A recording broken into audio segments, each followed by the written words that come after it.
Morning बच्चों।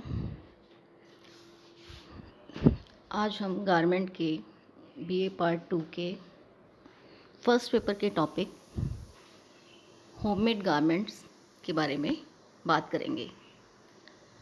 Homemade या self made यानी पर्सनली जो भी गारमेंट घर पे स्टिच किया जाता है उसे हम होममेड या घर पर निर्मित परिधान या सेल्फ मेड यानी स्वयं द्वारा बनाया गया परिधान कहते हैं।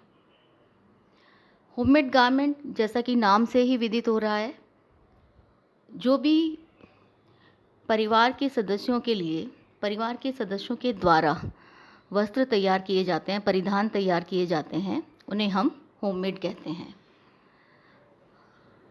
ये परिधान जब परिवार में नए परिधान की आवश्यकता हो या किसी भी ओकेज़न के लिए या डेली वियर के लिए, जब भी किसी बच्चे को, बड़े को परिधान की आवश्यकता होती है, कोई नई साड़ी पहननी है तो उसका ब्लाउज़ बनाना है, या बच्चों की नाइट ड्रेसेस बनानी है, या बच्चों के लिए पार्टी वियर फ्रॉक बनानी है, या समर के समय में गर्मी के कपड़े बनाने हैं, तो उस समय में जब परिवार के सदस्य आपस में मिलकर एक परिधान का निर्माण करते हैं, उसे हम होममेड गारमेंट कहते हैं। इसमें सभी परिवार के सभी सदस्यों का टैलेंट या उनका इंटरेस्ट या उनकी जो भी क्लोथिंग कंस्ट्रक्शन से या कपड़ों से रिलेटेड जितने शौक़ होते हैं वो सभी इन्वॉल्व होते हैं। सभी मेंबर्स मिल कर के उसमें भाग लेते हैं, क्योंकि जो भी गतिविधि, कोई भी किसी तरह की एक्टिविटी भी अगर हमारी फैमिली में होती है तो उस फैमिली में हम देखते हैं छोटे से लेके बड़े तक हर व्यक्ति अपना सहयोग देता है, हर व्यक्ति अपना सुझाव देता है। तो जो भी व्यक्ति जिस भी फील्ड में, मान लो किसी की डिज़ाइनिंग अच्छी है, किसी की कटिंग अच्छी है, किसी की स्टिचिंग अच्छी है, किसी की डेकोरेशन आइडियाज़ अच्छे हैं, तो वो सभी चीज़ें आपस में मिल करके होममेड परिधान में परिलक्षित होती हैं, जिससे फैमिली मेम्बर्स को अपना टैलेंट दिखाने का, अपने स्किल को इम्प्रूव करने का मौका मिलता है। ये एक एग्ज़ाम्पल है, जैसे मास्क। अभी जो कोविड-19 का चल रहा है उसमें हम देख रहे हैं कि जब बच्चों को हम प्रैक्टिकल की बात कर रहे हैं तो उनके बहुत सारे जेन्युइन एक्सक्यूज़ेज़ आते हैं कि हम लोग मार्केट नहीं जा सकते मैडम, घर से परमिशन नहीं है, मार्केट बंद है, कपड़ा अवेलेबल नहीं है। तो जैसे प्रैक्टिकल जो हमारा सेकेंड ईयर का है उसमें मैंने आप लोगों को टारगेट दिया था कि आप मास्क सिलिए, जो भी कपड़ा घर पर अवेलेबल है उसको लेकर के, और उसके ऊपर ही एम्ब्रॉयडरी की स्टिचेस को शो कीजिए, ना कि नया कपड़ा लाकर उसके सैंपल बनाने की बजाय मास्क के ऊपर ही अपनी एम्ब्रॉयडरी। तो उसमें 100% ये श्योर है कि बच्चों के साथ में उनके फैमिली मेम्बर भी इन्वॉल्व होते हैं, वो उनको सजेशन भी देते हैं, गाइडेंस भी देते हैं कि कैसे बनाना है, क्या बनाना है, तो बच्चे उस काम को और अच्छे तरीके से कर सकते हैं। ये भी एक होममेड गारमेंट का एग्ज़ाम्पल है। फिर जो भी घर में निर्मित वस्त्र होते हैं उनके कुछ लाभ या मेरिट्स होते हैं। उनमें हम देखें तो सबसे पहले घरेलू जो निर्मित वस्त्र हैं वो इकोनॉमिकल होते हैं। इकोनॉमिकल यानी आर्थिक रूप से उनके ऊपर बहुत ज़्यादा पैसा लगाने की ज़रूरत नहीं होती। जितना पैसा हम उन पे लगाते हैं उसके अकॉर्डिंगली उनकी वर्थ अच्छी और ज़्यादा होती है, और वो ड्यूरेबल भी होते हैं, तो काफ़ी लंबे समय तक चलते हैं।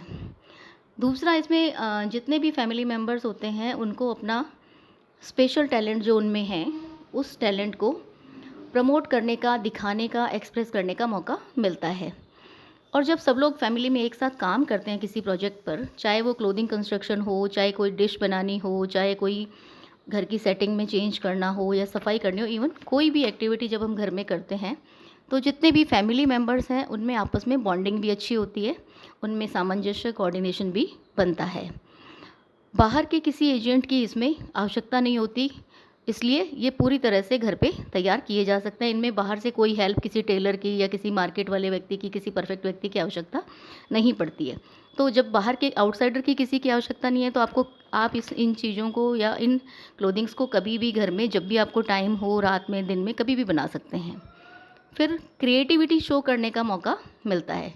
जितने भी लोग हैं घर में उनमें जो भी क्लोथिंग कंस्ट्रक्शन में इंटरेस्ट रखते हैं या डिज़ाइनिंग में इंटरेस्ट रखते हैं या फैशन में, उनको क्लोथिंग के थ्रू घर में बनाए जाने वाले परिधानों में अपनी क्रिएटिविटी दिखाने का मौका मिलता है और एक तरह से यूनिक पैटर्न या यूनिक डिज़ाइन का वो निर्माण कर सकते हैं जो मार्केट से डिफरेंट होता है। फिर एक नेक्स्ट है सेटिस्फेक्शन। घर में बनाए हुए जो परिधान होते हैं उनको बनाने से, पहनने से दोनों तरीके से सेटिस्फेक्शन मिलता है।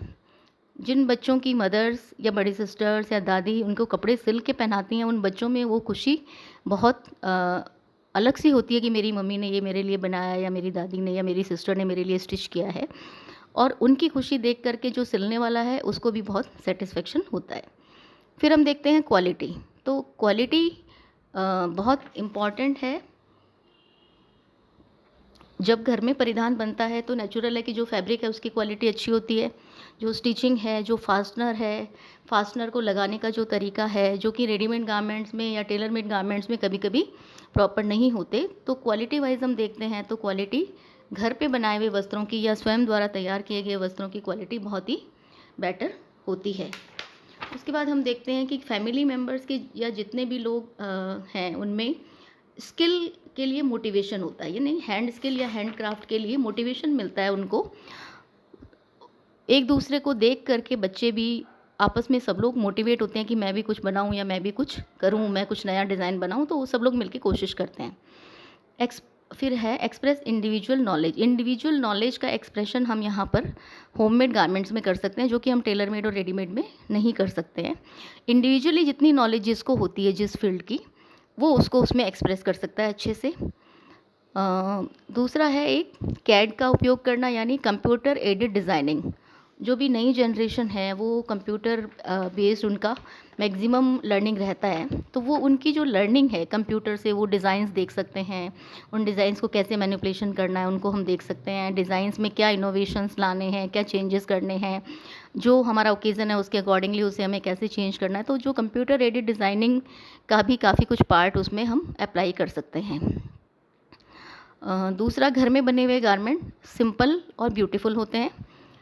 फिर जितना भी पुराना मटेरियल हमारे पास घर में होता है, यानी पुराने फैब्रिक के बचे हुए जो कपड़े होते हैं, पुरानी साड़ी है या पुराने दुपट्टे हैं या कुछ ऐसे जो हमने दूसरे कोई भी कपड़ा स्टिच किया उसमें से कुछ ना कुछ कपड़ा या कटिंग्स हमेशा बचती हैं, तो उन कटिंग्स को, उन पुराने कपड़ों को भी इसमें हम यूज़ कर सकते हैं। जितने भी बचे हुए कपड़े हैं उनको हम डिज़ाइनिंग में बहुत अच्छे से यूज़ कर सकते हैं।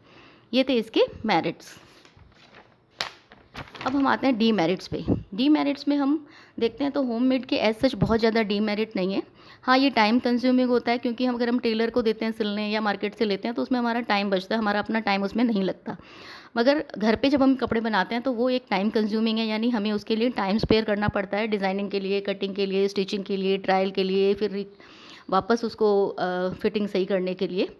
फिर इसके लिए स्किल और जो स्विंग मटेरियल है वो चाहिए होता है। एक तो बिल्कुल भी नॉमिनल अगर स्किल नहीं है किसी में तो वो उसको स्टिच नहीं कर सकता किसी भी गारमेंट को। तो आप में बेसिक स्किल स्टिचिंग की, डिज़ाइनिंग की या कटिंग की होनी चाहिए, ये एक एसेंशियल पार्ट है। उसके अलावा जितनी भी मशीन या मशीन के साथ कटिंग के दूसरे औजार हैं, प्रेस करने के हैं, उनको यूज़ में लेने का तरीका आना चाहिए, और वो इक्विपमेंट हमारे पास घर में होने चाहिए, तभी हम उनको घर पे क्लोथिंग कंस्ट्रक्शन करने में यूज़ कर सकते हैं।